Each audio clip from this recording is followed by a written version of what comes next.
Am I blue? Am I blue? Are those cats on the screen telling you? Rest in peace, Kevin Conroy. We miss you, man. um, but yeah, Avatar: The Way of Water. Me and my girlfriend saw it last night. So I mentioned I'd say this, give my thoughts on the original one because I wasn't doing the channel back in the day when I saw the original one, so I've never actually. I think I've given my vague thoughts on the original one, but I didn't rewatch it or anything prior because I was not in the mood to sit through 6 hours of film. Because that's essentially what I've been. Ooh, let me just fix that real quick. There you go. Let me just okay. Make it bigger. Is that what I want to do? It's interesting. This poster image is just a little off in size. Okay, good enough. Yeah. So because those are both three. This is a 3+ hour movie. That was a 3+ hour movie. So 6 hours? No, thank you. So my thoughts on the original Avatar when I saw it, I'm like, whoa, this is great. And I saw it a second time in theater, and I have not seen it since, maybe bits and pieces on TV. And there's a reason for that.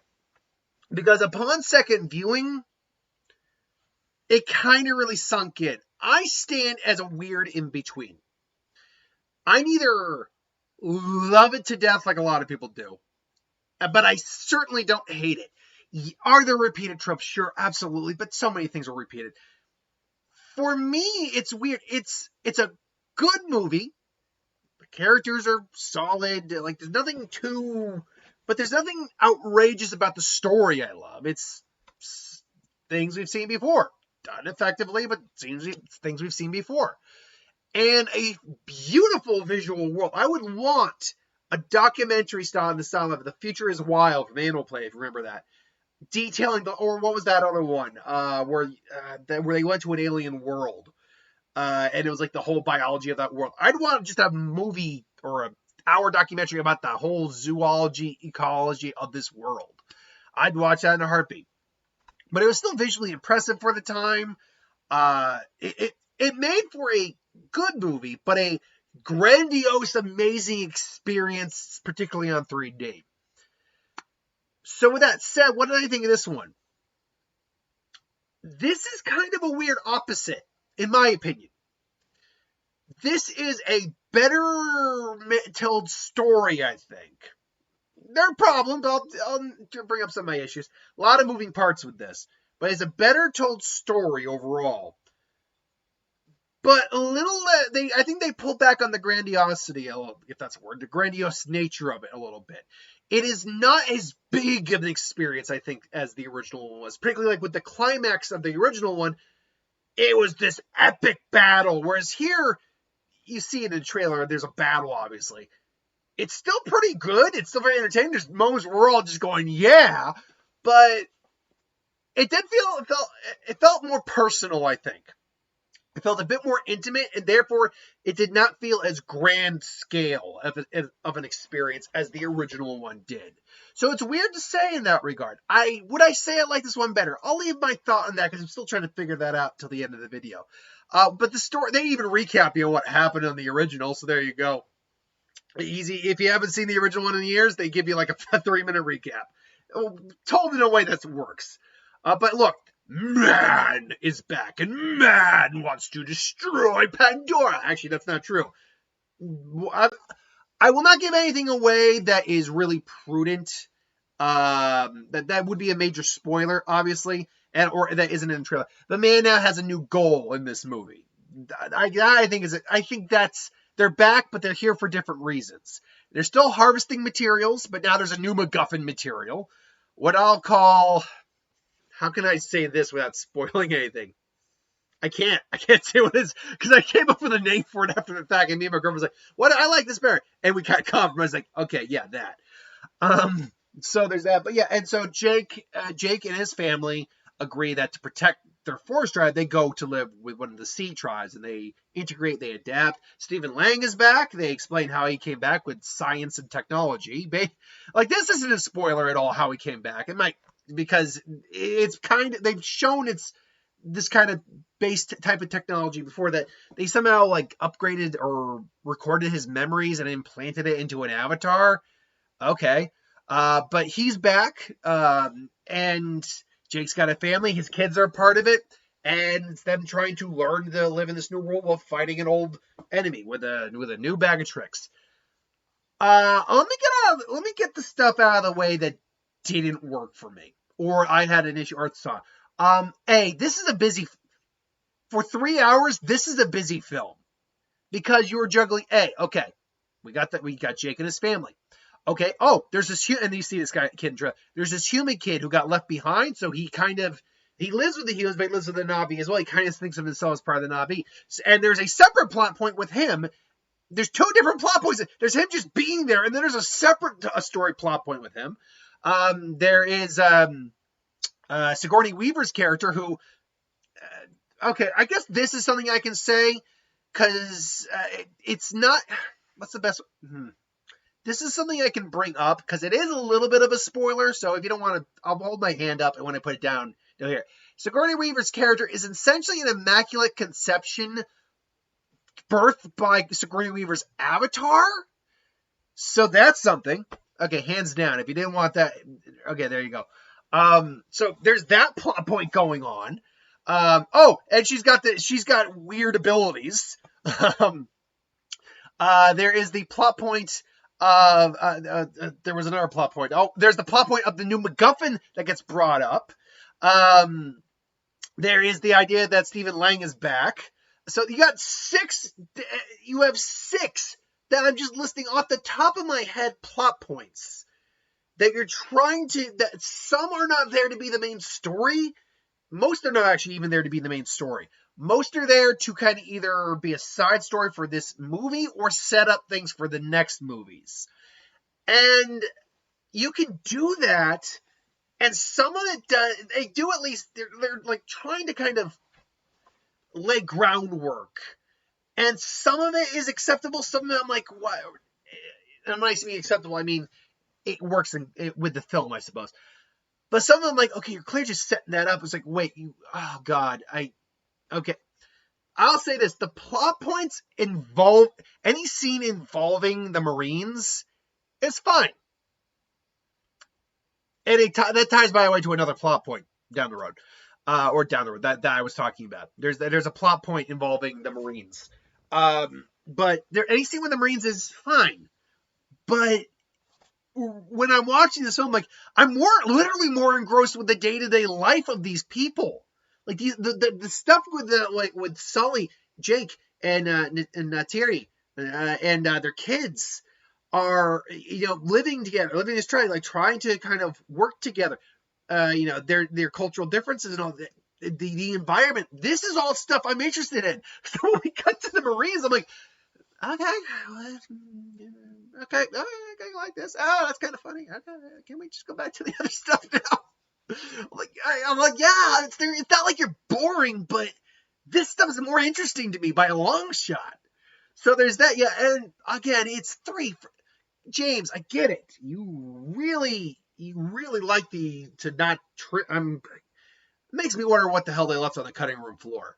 It really makes me wonder what they left on the cutting room floor.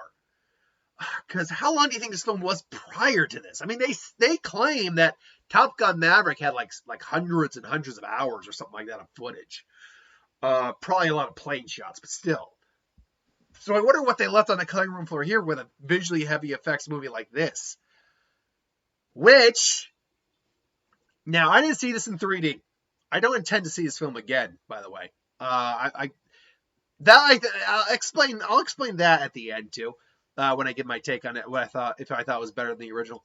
But the effects, I'm going to have a hot take here. There are some first off, it still looks overall fantastic, beautiful, gorgeous.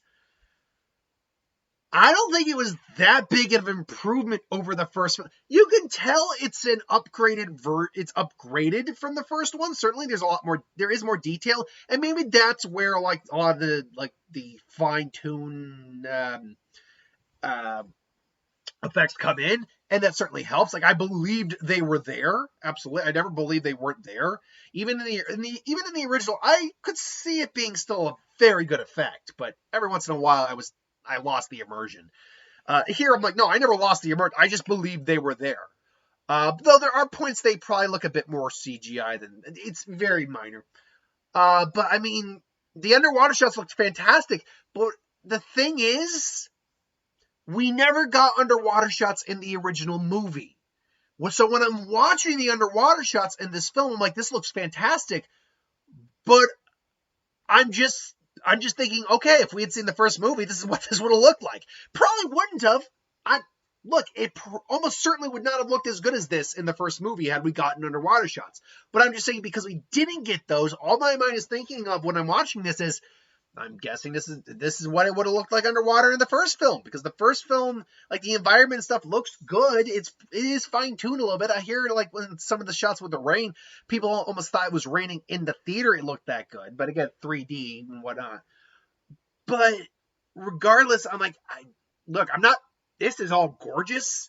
I love, again, the ecology of this world.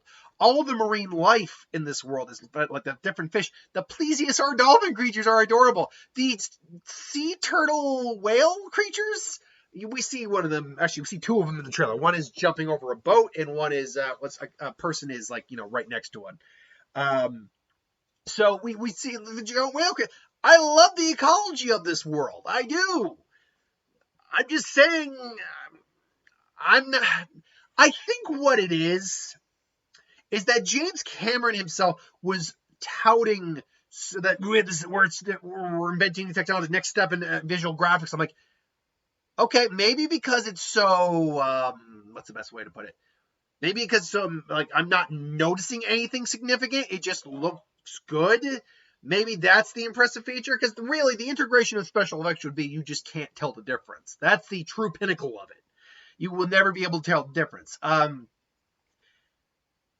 Most of the time, that's true.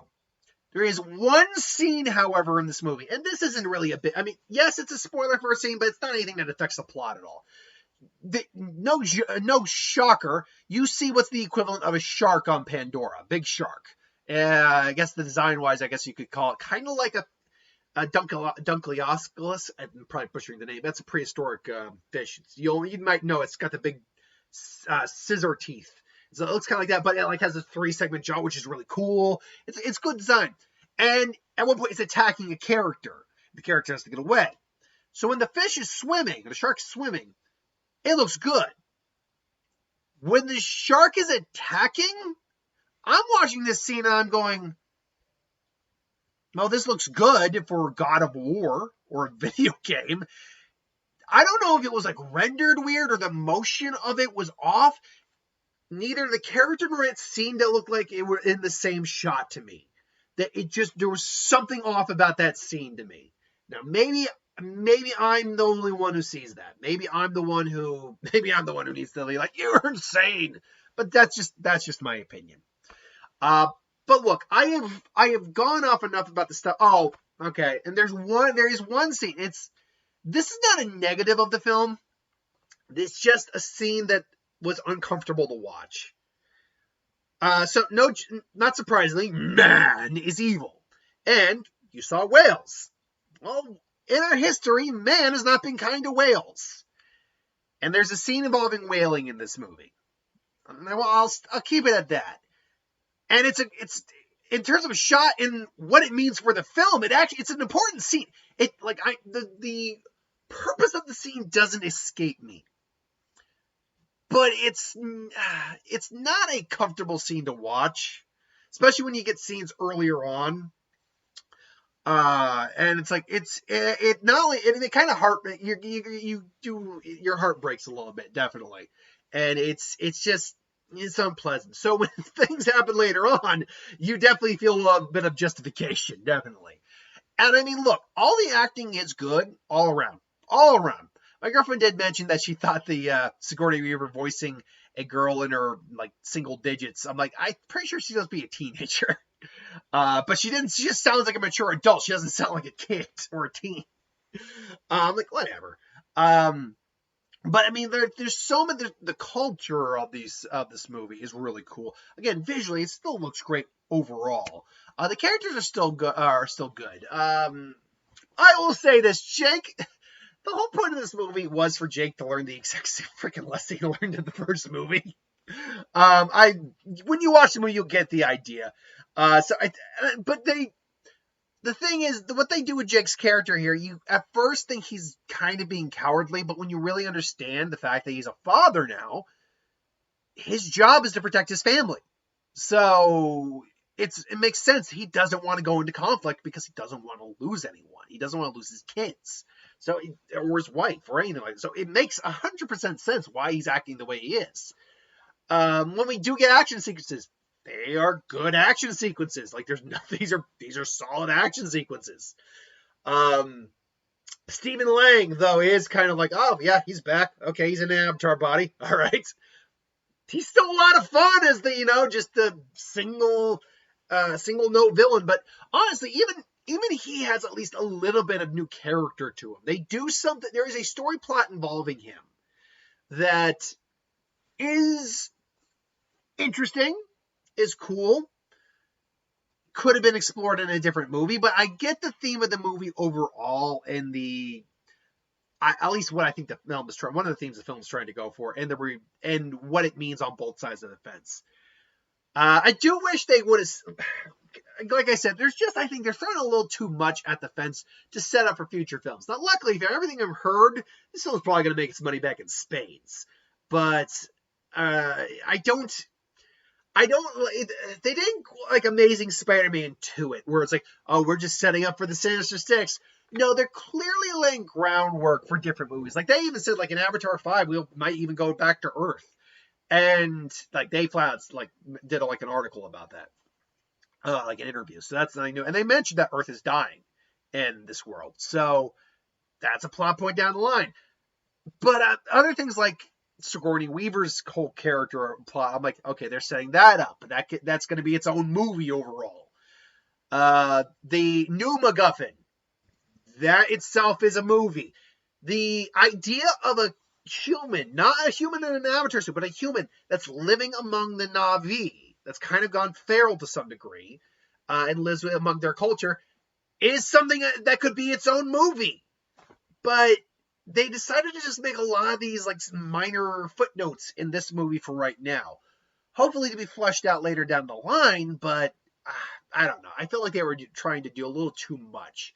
And that being said, they had a lot of time to do it, but you're focusing the majority of your time on Jake and his family, which you should know it's called The Way of Water. It takes about 45 minutes to an hour to get to the water. So yeah.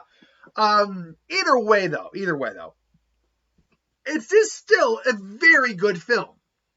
Like I said, it's not as grandiose as the original was. The original one did have like almost an epic feel to it. This one is a bit more pulled back, but it's a bit more intimate, which is the trade-off. But I think it's got a lot more heart to it. Not even heart. It's got a lot more intimate character to it. It's got more character. I think it's got more character to it. There's a bit more meat on this one's bones than the other ones. The other ones was a very bare bones story that's been told before, told effectively, but told before. This one actually has a bit more meat on its bones. I think that's the best way to put it. Now that being said, I saw it. I liked it. Even I did not see it in 3D. I have no intention of seeing it again. Now, why is that? Because, well, this is not a film that rocked my world or anything like that. I'll be honest. Even if I saw it in 3D, probably wouldn't see it again. This comes from the fact that A, I am a busy guy. I can only go see so many movies a week. B, I also have other movies I have to see later down the line. This is 3 hours of my life anytime sitting down for this. This isn't like Endgame where... And I think Endgame's not a bad way. Me comparing you to a comic book movie, Mr. Cameron? Oh, surely I jest. But Endgame might be a good barometer for this. A gauge for this. Because that's about a 3-hour movie as well. I think it's actually a little shorter than this movie. So the first two parts of Endgame are a little... all over the place. But the characters are so likable and lovable, and we've been with these characters for so long that we're just there for the ride and we accept it, no problem. And then you get to the finale, which is one of the most epic things in all cinema, and no one complains about that. So, and it's just justified. It's worth sitting through that every time. I think I saw Endgame 3 times in theaters. I think I saw that. So you're like, well, wait, you saw through that? Yeah, because I know these characters. I'm been with these characters through over a decade. Avatar is the first Avatar was over 13 years ago, 12 years ago, roughly. That's a long freaking time. And I liked the movie fine when it came out. And I still like the movie, but it's just like we didn't endear us to these characters to the point where I need to see these guys over and over and over and over again. I'm glad to be back to Pandora. I'm glad to be back with these characters and meet some of these new characters, get involved with these new characters. But this is not something I need to go back to the cinema to go see again. I've seen it. I'm good. I'm happy. I enjoyed myself. But for the people who want to see it again, God bless you. You have at it. For me, I'm seeing Puss in Boots this coming week. No regret. My girlfriend just like, oh, you like what you like. Like, we just had different tastes. Like, did you even see the original one? The original one's great. Anyway, so finally, dude, I like it better than the original. Again, this is a little tough because I didn't rewatch the original before seeing this one, and I haven't seen the original in well over a decade.